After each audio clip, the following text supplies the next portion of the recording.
अस्सलाम वालेकुम जी। तनवीर बिल्ले वालों सजनों बेलियो मित्रों, साडा इलाका जड़ा वाले का खुले वाले रोड से मिर्जे वाले दे नाल ही मिर्जे वाले तो अगले पासे पिंड आ सौ चक। अलीपुर बंगले तो भी सड़क आउंदी आ, मिर्जे वाले भी सड़क जाती है। सौ चक कबड्डी की दुनिया का एक महान नाम है, एक यंग स्टार। इंशाल्लाह आने वाले वक्त का पाकिस्तान का बड़ा स्टार बनूगा। राणे गुलाम नबी का सोहना तो मनमोहना जिहा पुत्र राणा हमजा।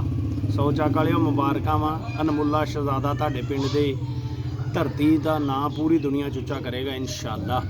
उस वीर ने 11 तरीक को एक मैच रखा फुल ओपन, बड़ा मैच है। इंटरनेशनल प्लेयर जिहदे आउणगे 11 तरीक को। सारिया वीरां ने सौ चक रुड़का विच अपड़ के राणे गुलाम नबी के पुत नाल अपनियां मुहब्बतां सांझियां करनियां। सौ चक की धरती की शान आ पुत साडा वीर, साडा निक्का राणा हमजा, राणे काशी खां दा शागिर्द। सब वीरां ने 11 तरीक को अपने वीर के नाल मुहब्बतां सांझियां करने। 11 तरीक को फुल ओपन मैच वेखण वास्ते सौ चक रुड़ के अपड़ना।